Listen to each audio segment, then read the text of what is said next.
Okay, let's start with the second lecture of the day with Piet Eckert. Please welcome Piet Eckert.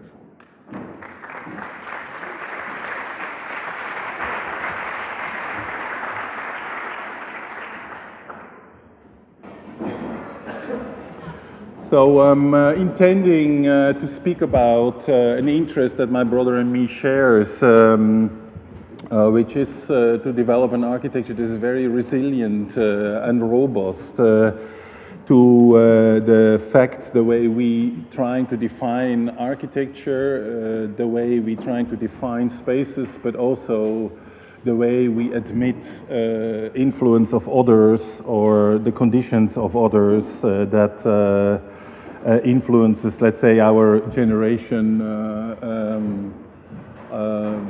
substantially. I mean, this scenery of Fountainhead is a scenery that I think that is in a way also a premise for our ongoing architectural discipline, that, let's say, we are exposed to processes that become more and more difficult, processes that are influenced by enormous of other stakeholders, and that the architecture is very difficult, let's say, to do or to be defined as a omnipresent discipline where you can cope with all these conditions. So I would like to present today a sequence of projects that maybe explicitly try to cope with this relation between the way we define architecture and also the way we allow tolerances in our architecture to happen. I think this was an interesting illustration, because I think sometimes that what we're trying to do is very close to a kind of Houdinian process, or to a kind of a Houdinian aspect of the work, so that you could say that the constraint become part of the architectural concept, or you could also say that the discrepancies, the difficulties become a kind of a major motivation to search for solutions. We published recently a book that is about the way we're trying to impose a methodology on this issue. It's called Silent Form, and it basically tries to inventorize these strategies that, let's say, are models that we're trying to establish, that gives us an idea to, let's say, have an operative interpretation of what we find, or the way we kind of think that we can cope with a brief that we discover. And let's say in this kind of realm, I would like to start the first project and maybe explain the project not so much in a descriptive way, but really only regarding this issue about the idea about robustness or resilience towards the conflicts we discover. Now, this project is a project that we made in 2008. It was originally a competition. It was in Berlin Mitte, a very prominent site, because if you can develop a project in Berlin Mitte as a freestanding volume, it is not really, let's say, typical. And it is the new building for the Heinrich Böll Foundation, which is the political foundation of the Green Party of Germany. And this was our first kind of conceptual montage, and it was a work basically to work with the Mission architecture, and it is basically a confrontation of the Seagram building representing the repetitive idea of space or of the administration, and to combine this project actually with the horizontality of the Farnsworth house that confronts itself, that allows, let's say, a different program to be imposed to the one of regularity and repetition. So we translated this project into our model where, let's say, we were interested in this idea how to confront the regularity and the exception, so to speak. The Farnsworth condition became a kind of a piano nobile, a kind of a moment to insert into this project to, let's say, deliver an extraordinary condition versus, let's say, the regulated condition of an office space. Now, what is interesting about this project, because it produced, for us, it produced the first opportunity to think about a dilemma, because the Green Party had at that time no architectural presence in Berlin, and it was the first architecture basically, and so let's say the Böll Foundation put a lot of ambition on this project, but at the same time the budget was only 10 million euros, and this kind of discrepancy between ambition and budget, so to speak, was a kind of a key driver to really think about this confrontation of two different spatial protagonists. You could also say there was this piano nobile that actually is that appears only once, but there is of course a high repetitive factor that repeats several times, which was the office. And you could say the project in itself formulates a sense of economy where conceptually you know where to spend your money and where actually to save it. And so this constraint becomes undeniable part of this concept.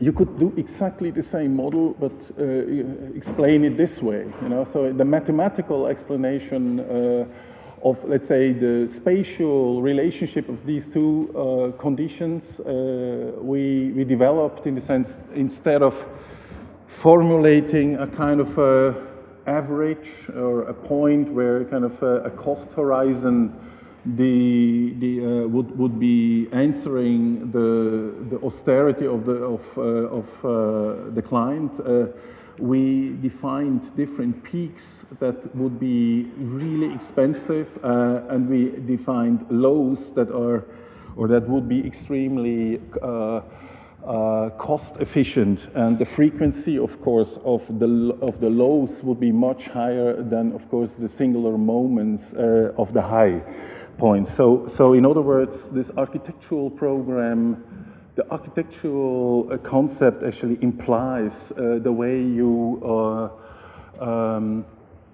cope with this dilemma of ambition and budget.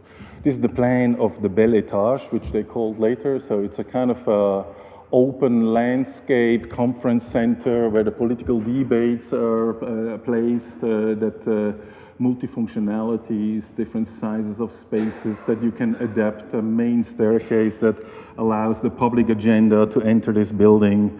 And it's being confronted with a kind of the rather poor regularity of a continuously repeated office that encounters basically this condition.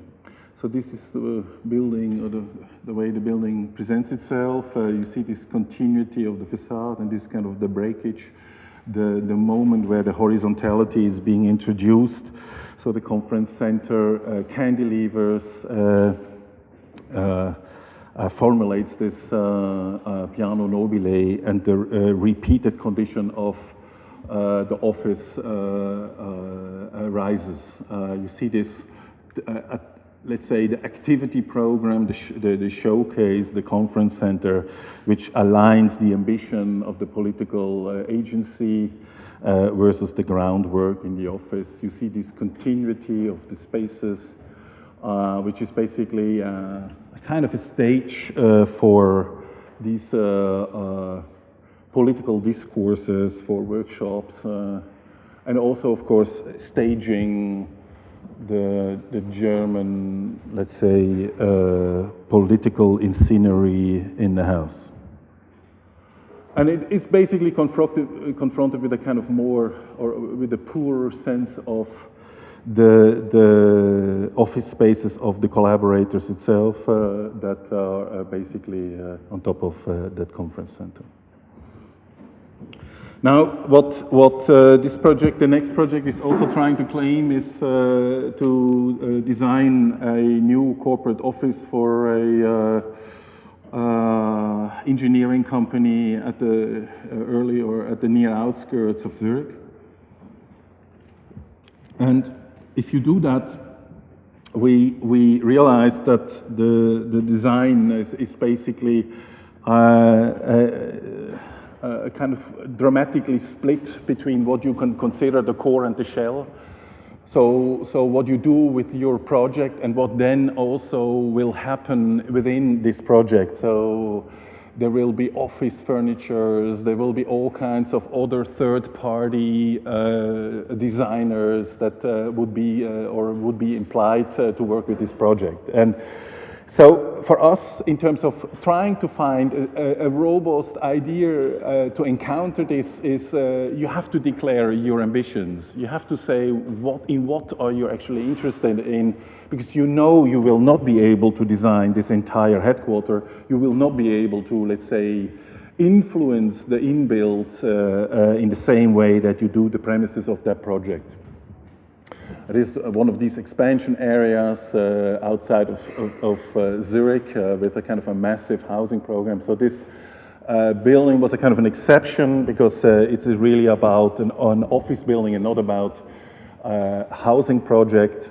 And we designed basically an idea how the structure could develop a very efficient regime of columns that would be in accordance to the idea of a railing to minimize the floor thickness, so to make a very slender construction of a primary structure throughout this building. And the result was that correlating the structure with a normal office grid would deliver a very simple but straightforward structural idea of a mushroom column where the forces are introduced directly from the plate into the column. You see the slenderness of the concrete construction. The railing basically that kind of facilitates the transfer and introduces it as well as the vertical load-bearing claims or works within this narrow rhythm of the structure.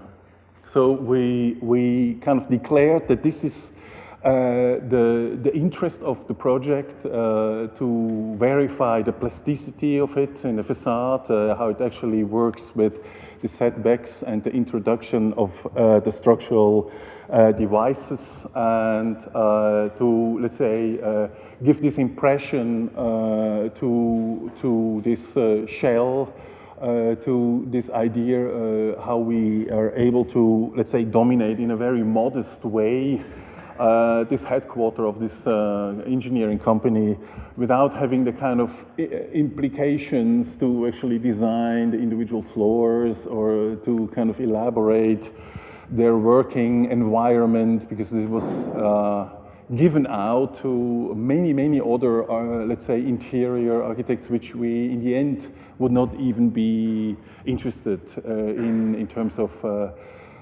to making these ambitions correlate. So making that, or let's say, trying to allow this work to begin and to end with a kind of a raw construction was the kind of aim of the project, to generate this atrium, which reminds us to some of the automotive servicing buildings of Turin.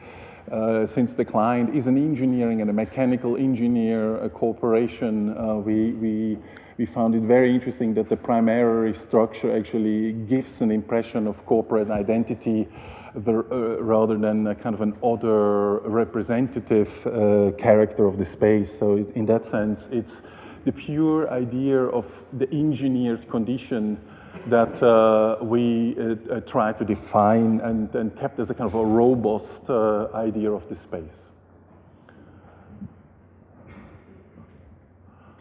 So maybe I can run through. Of course, this is the main entry, this is the atrium, but this is the general office space. You see how the columns correlate in that rhythm. So it is basically a three-dimensional grid that goes all across and allows this simple application of the raw building in its interior, the way that the edges are formulated, the way that the forces are conceived from the slab area into the courtyard.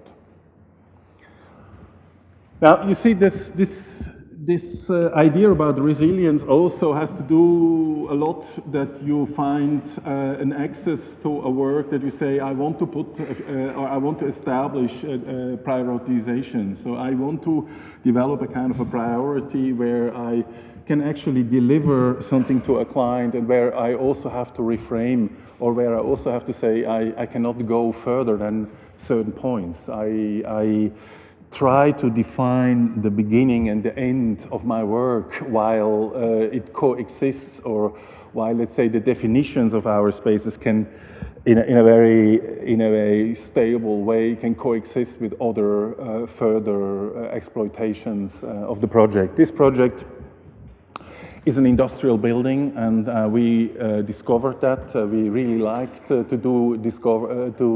actually design industrial buildings, because it almost delivers in the sense of the architectural practice the question where and how are you designing a concept, and where is, let's say, a chain management or a logistic aspect is taken over because you cannot deliver this performance.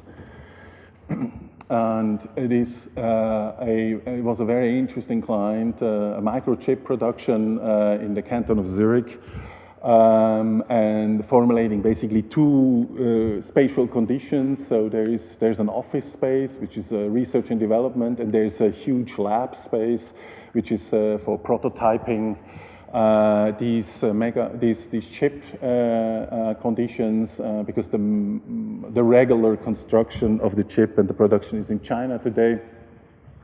So it's like a research and development lab, and what was a problem in the brief from the beginning is that these things could not be next to each other, because this is a very noisy place, and this actually wants to be a place where you can really concentrate your work, your future products. So there is kind of a dependency to each other, of course, the development and the production, but at the same time there is a kind of a disjunctive relationship that they cannot be next to each other because of, let's say, the spatial compromises that such a joint would imply. So the whole project actually got defined by how can we encircle this project, how can we make a facade that actually these different pieces can be unified. And at the same time, how can this split or the separation of the two be architecturally be expressed so that splitting and connecting is actually the task of this architecture in the middle. And so the architecture, so to speak, develops a facade and develops basically this inner space of connection that you see well in the section, because here you see the triple layers of the office, and here you see the different heights of these prototyping industrial spaces. And the connection basically tries to connect all these split levels with each other, interconnect them, so to speak, and formulates basically this as the architectural agenda of two rather generic spaces that will be developed with, let's say, a more technical insight. This is the building, this is the entry. The main entry, you enter the building straight into this void that is in the plan nicely visible. And the fence basically organizes a continuous, homogeneous expression of the architecture from the outside. And the entry actually formulates this void, this garden, this idea about how to connect the one level with the other. So on one side, the office with the industrial production that is being sort of depending on each other, but also formulates a latent causal idea why and how to split it. So you see how this connection is very intensified, where this architecture basically tries to only do this connection and leaves, let's say, the office spaces or the spaces of production to others to conclude or to fulfill the client's demand. Now, we like to do schools in Switzerland, schools and also auditoriums, or the public agenda is a wonderful realm also to think about the aspects of the public agenda. This school is a school which I find particularly difficult to deal with because it resembles one of these 1970s school campuses with apparent concrete buildings in the background and some kind of desperate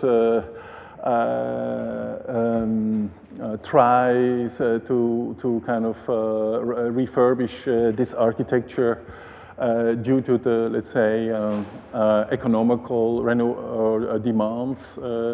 And the project was to be conceived to replace this building, but there was a kind of continuous socle.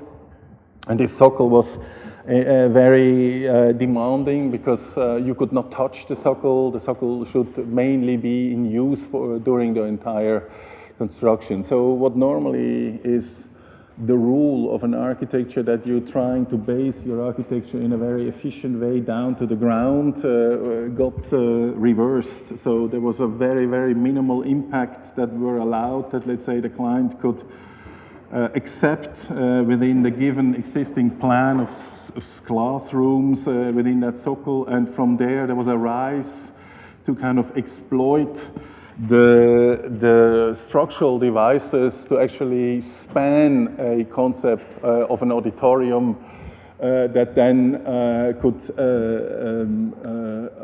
let's say, be organized in that space in between, in that space that would remain as an availability that you could occupy. So you see the very exquisite moment and this transfer, this is the socle, the existing socle, and then through these structural bodies that would actually rise their structural capacity to bridge the space frames that would be on top of it, we could basically build a building in an existing building or on an existing building without or minimally touching the existing.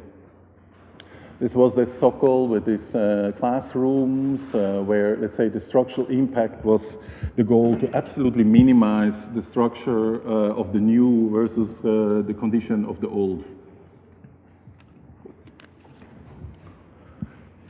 And this was this moment where the minimal impact was being transferred into amorphic bodies that then could really start to operate and begin the span from the top auditorium.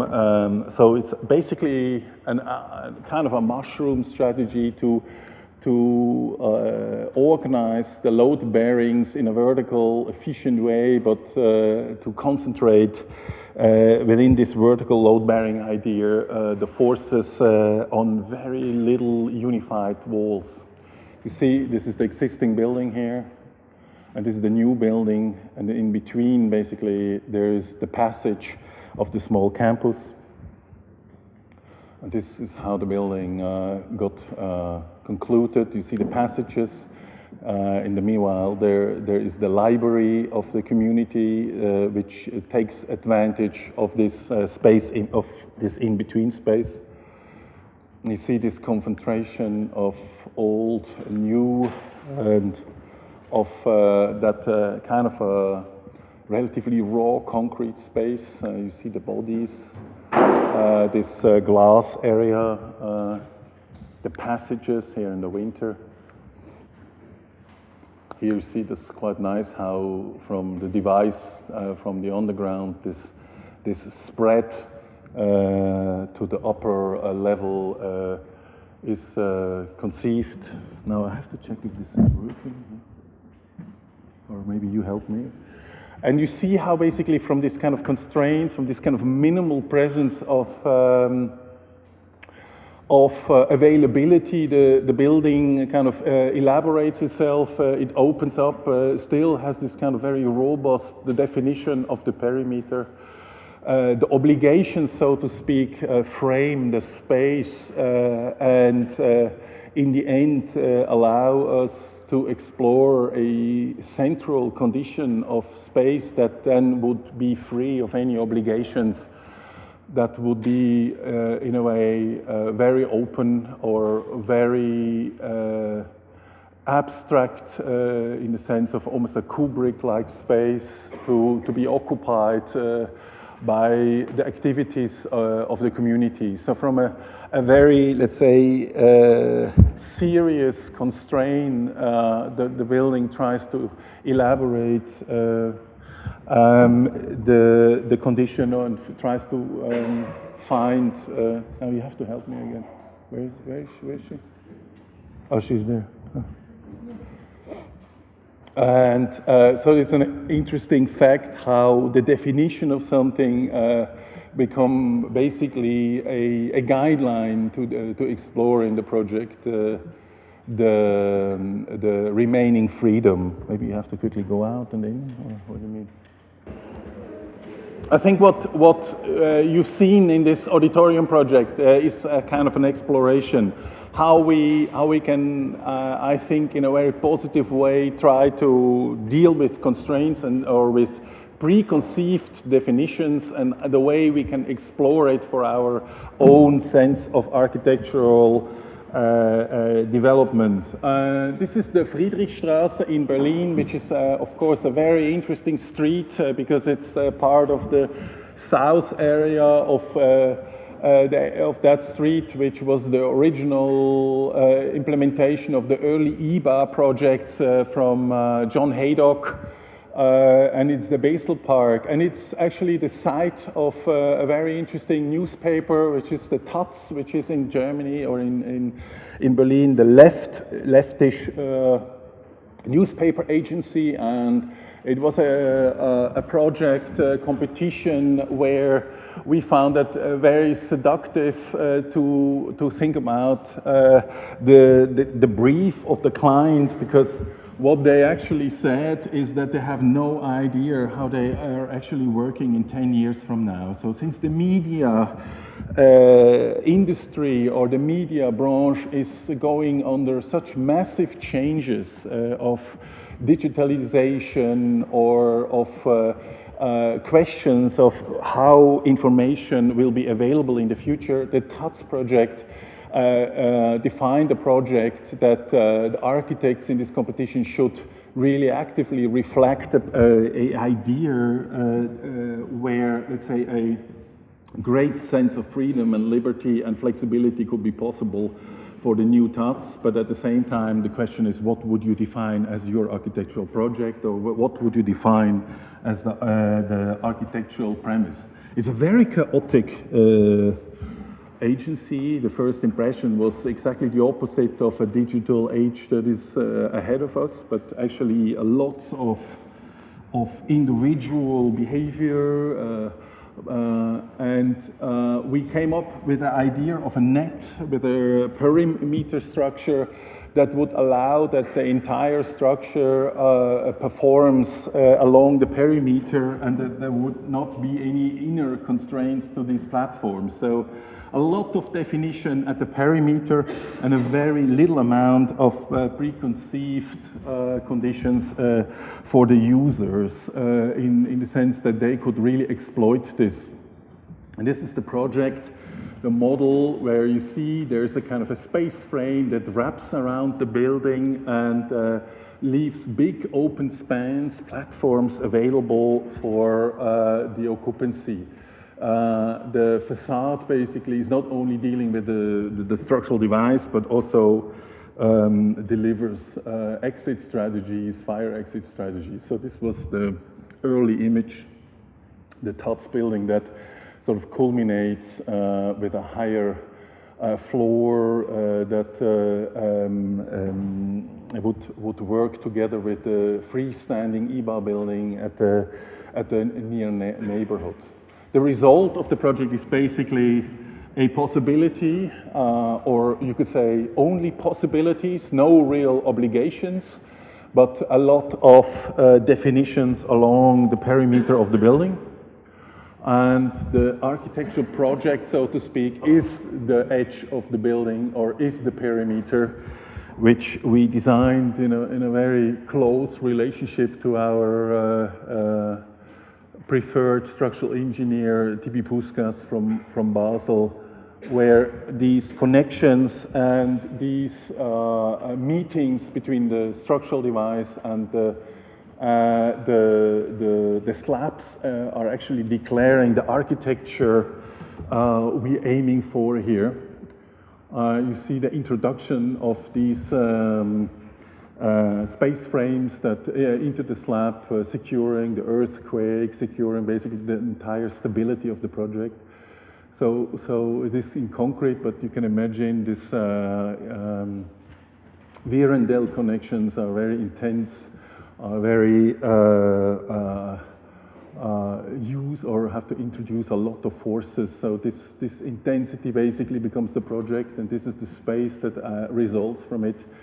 This kind of dancing columns, the space frame that is linked to a rib ceiling spanning 14 meters and generating this sense of independent condition throughout the building, so where these entire platforms remain free with different dimensions to be placed and to be informed in the future of this newspaper agency. There's some propositions for meeting rooms that sort of would allow an open condition to be explored. You see the way that the ceiling and the cassette building or the cassette structure is being implemented. This is the ground level where, let's say, this entire TUTS arena, which becomes an outdoor television center, is being enhanced with a public restaurant. So there's a lot of efforts now that come from the user itself to activate this area of the southern Friedrichstraße, which is a bit evacuated still and still suffers from this disconnecting character since the wall has been introduced in Berlin. So these are the resulting spaces. So this is how we intend to deliver the project. This is the area of the cafe, of the restaurant, with the double height condition, with the ceiling structure. And this is the main, let's say, core, which is the editor's meeting room, which, let's say, the content of the newspaper and the content of their information policy will be developed, will be thought of. You see this is exactly in this free span that takes advantage of this location. And then on the top, which is called the TUTS Gedächtnis, which is a kind of an idea of memory. It's interesting that this agency is planning to deliver a library building or a library platform that will be public in the future. So you have to imagine everyone that is interested can actually enter the top level and profit from the massive archive of the TUTS information. And it will be a kind of an archive of press information and the press interpretation of the entire history of the TUTS. So you see also here the way we prepare, so to speak, these possibilities and the way we intend to deliver the project, the refinement of the facade, you could also say the intensity of the work we do at the periphery of the building and leaving a lot of opportunities of the center. The entire net will be in a galvanized steel structure, so it will be quite a rough building, quite a utilitarian impression of the material that we imply, and this will be the concluding perspective of the Friedrichstrasse in the future, where within this kind of given net, the future of the Tats will take place.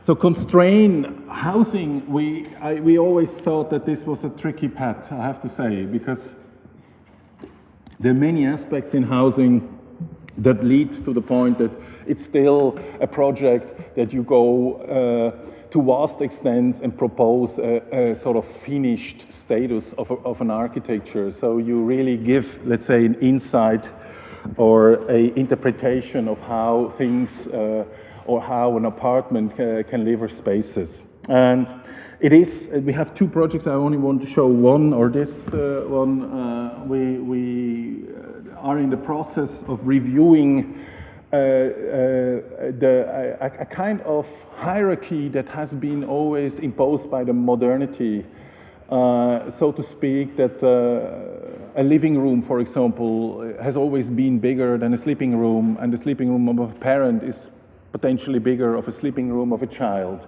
Now, this kind of hierarchy of space has always been introduced by the modernity in order to define the minimal, in order to be able to say how a program can be efficient with a minimal size. And we, for the first time in our work, got contacted by a developer that actually ordered a project or a concept of a project without a site, which was very irritating at the beginning, but which had a lot to do with this provocation of preconceived sizes.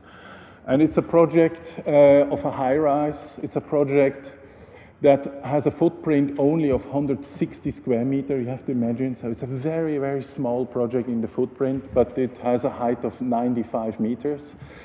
And what we did and what we proposed is to give up the classical notion of the central nucleus that then would define a kind of a homogeneous generic condition to exploit housing, but actually using multiple cores to stiff out this small footprint and then give actually the cores a very specific reason of its position. So every core is linked to the outside, and the product or the idea of the floor plan is a very simple one. So you see how, let's say, the basic architectural definition define a kind of meandric condition of space, and every one of the cores, let's say, diminish this burden of a central core that would imply a lot of technical requirements which you need to do due to security, due to kind of climate standards or ecological standards. So you would have the possibility to naturally ventilate your bathrooms. The exit route, which is the emergency route, is an outdoor condition, so you don't have to have a pressure zone in the core. There's a kitchen, there is a terrace which is adjacent to it. And then actually the architecture tries to define this, and it can be exploitable in any kind of sense, in any kind of idea of hierarchy or non-hierarchy or equal or differentiated conditions. So it is basically an idea where we say we give basically a possibility and we deliver a tolerance, or we deliver a platform of possibilities to be exploited by the individual.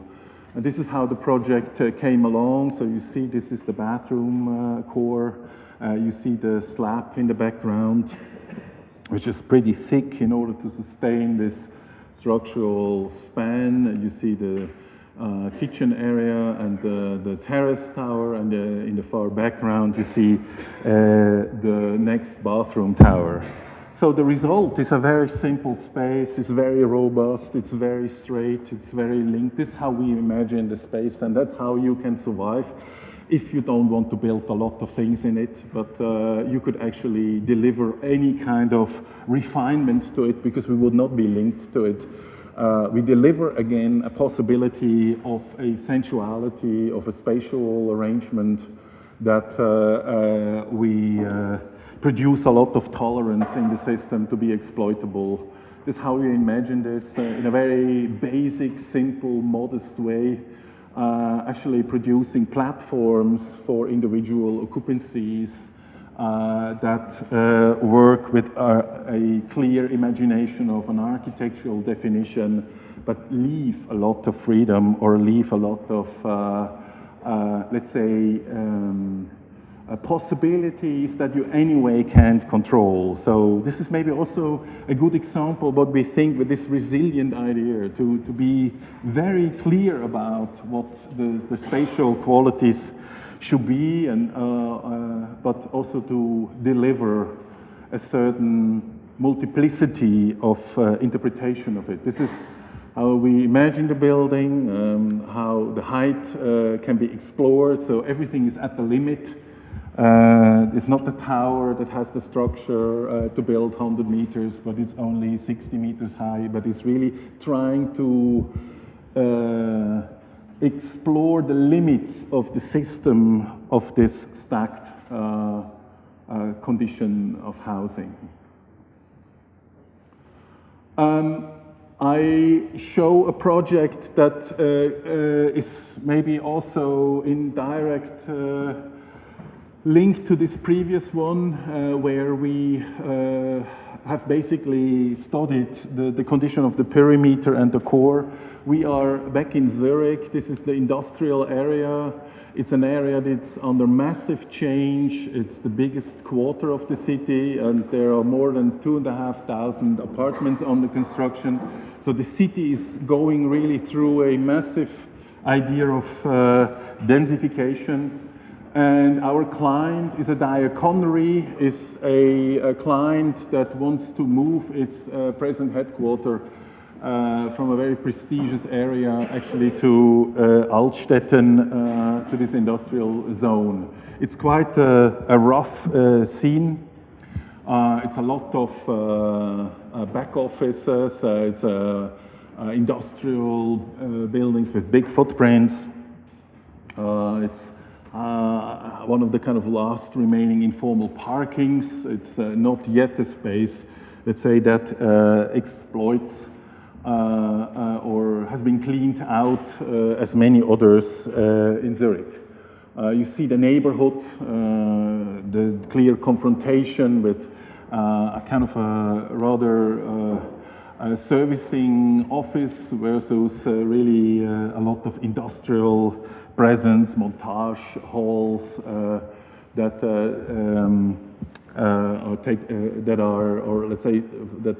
form our neighborhood. This is the building. The building is really kind of preconceived from the urban department, so it's a backdrop or is a courtyard, and there's a possibility actually to only exploit a very narrow, thin building.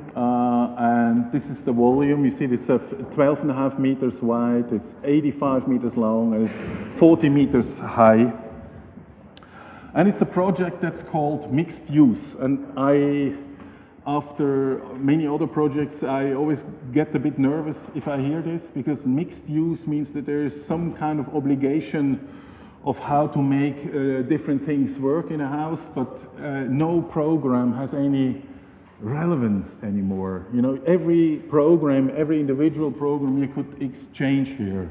So you cannot make an architecture and really rely on the program, but you really need to do an architecture that is independent from the program. So how do you do this? So what would be then the premises for architecture, what we're trying to aim for?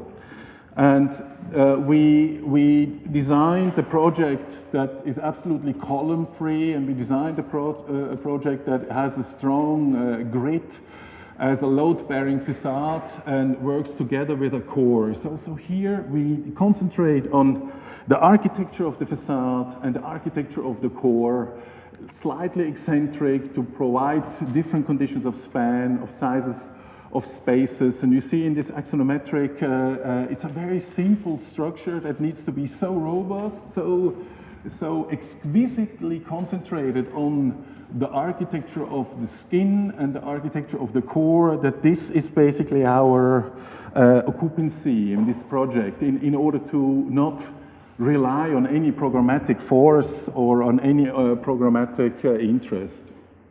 This is the project. It's a facade and it's the eccentric core. Everything is in concrete.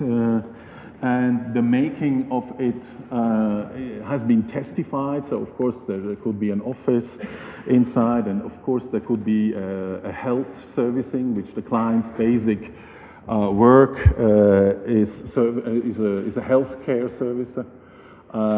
There could be even a hotel in it. There could be a restaurant in the ground floor. So there could be actually many things, and you know also by having all these mixed-use clients that they all bring their own colleagues with you. So what you do is like in a city plan, you're trying to do a master plan for your own building in which other people actually know how to deal, how to implement themselves. And this is the project with this facade.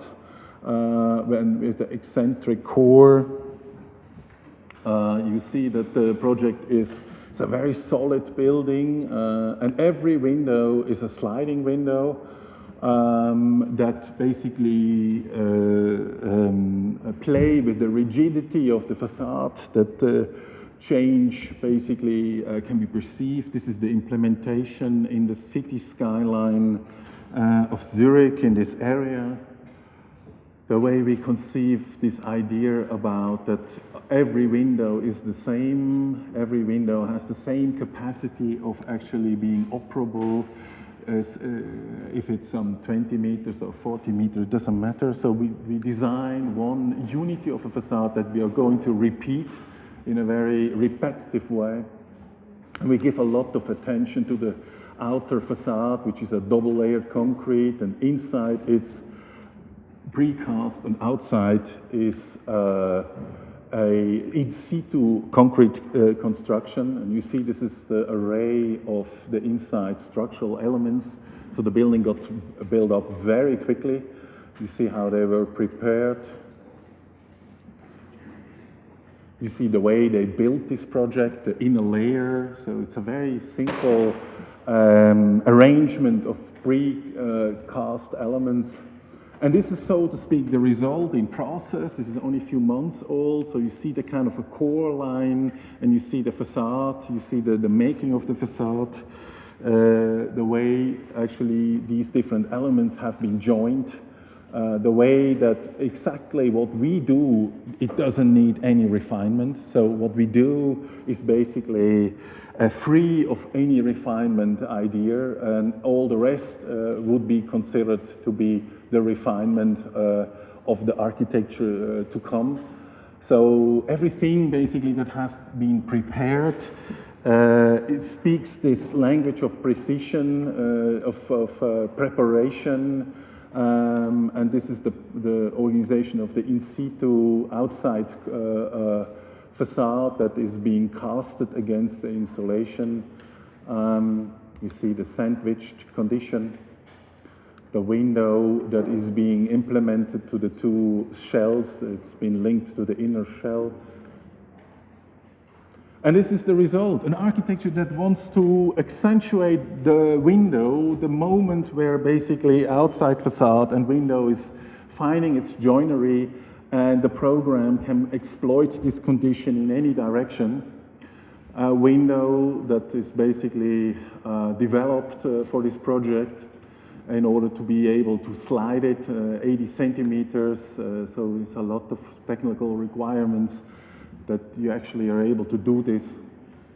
And this is the assembly in situ, 500 windows of it, repeatedly engaging this idea of the wall, the facade, first images, you see the dimension of it, and the kind of resilient idea, the robust idea to encounter. So this is the last project. It's the last project.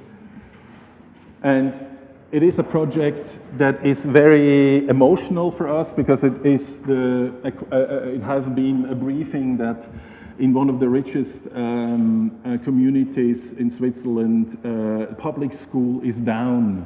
And since we are all kids of public school, I found this a very dramatic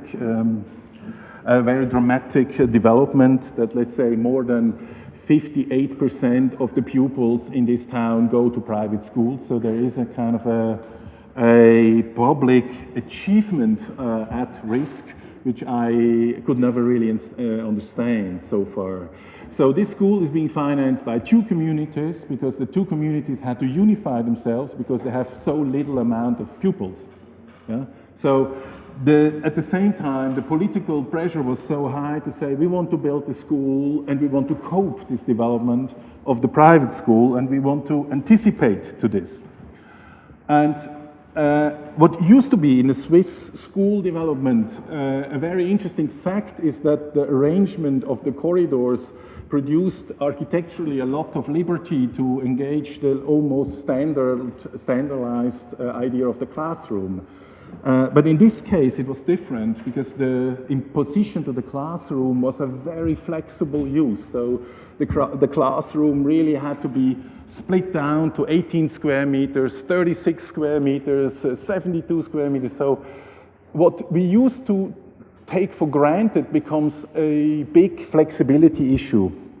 And what we did is we developed the core system of corridors that would structurally deliver freedom for classrooms. So you see this is a structural model. This is the corridor, and the fact is that below and on top of it, the classrooms would allow to be developed with huge spans, almost 30-meter spans. You see that every time the corridor is linking to the facade, it actually allows the space of the classrooms to be without structure. So this is a concept where the corridor on every level rotates on 90 degrees.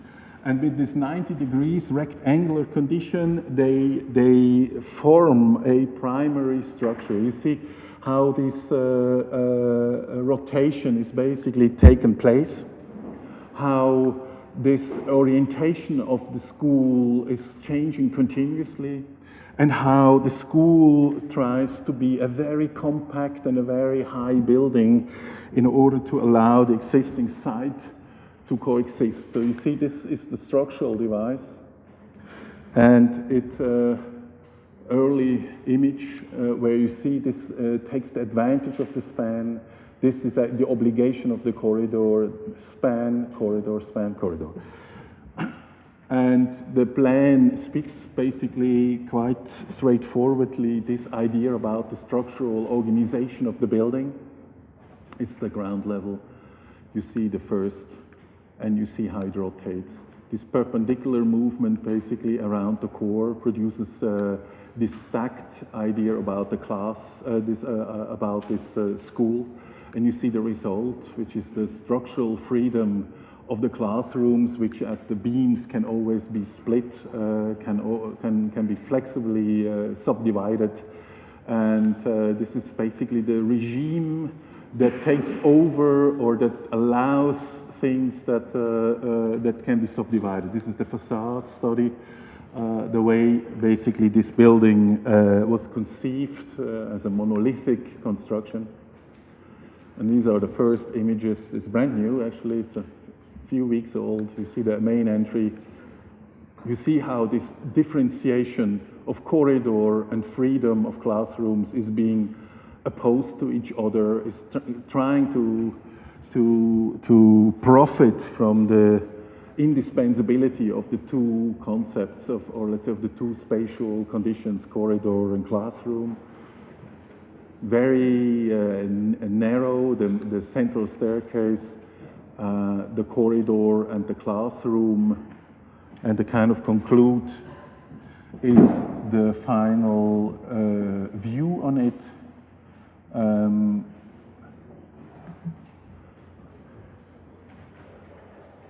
How basically these two spatial protagonists come together, formulate one architecture giving this idea of corridor and span this relationship. Very tight, very compact, trying to remain or to give the existing campus a maximum landscape size. Outdoor program is very much under pressure. And you see how the stacking resembles in this inner organization.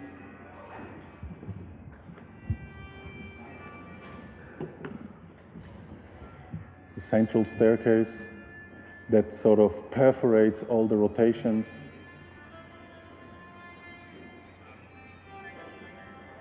It's the landing for the pupils.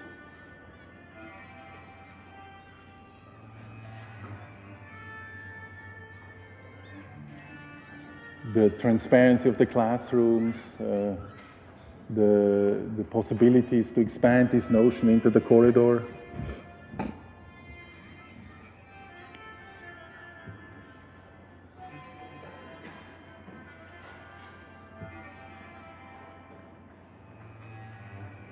The corridor itself, basically the way the corridor is linked, you see the corridor is completely refined, is the provider of all infrastructure.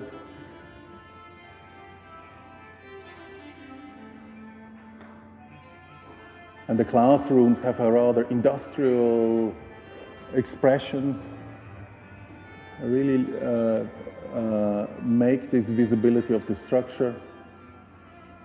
The structural device, you see how this, now this is these open classrooms which you can subdivide. This is a classroom of 18 square meters.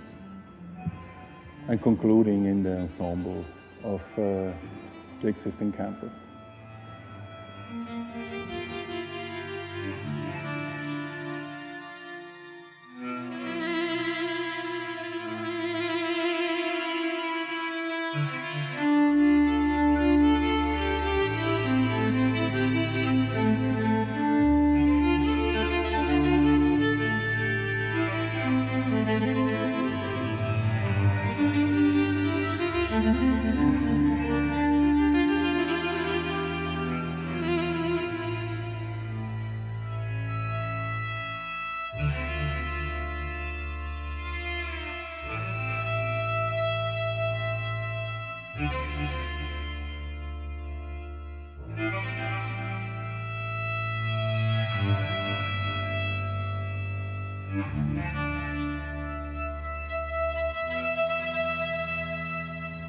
So thank you.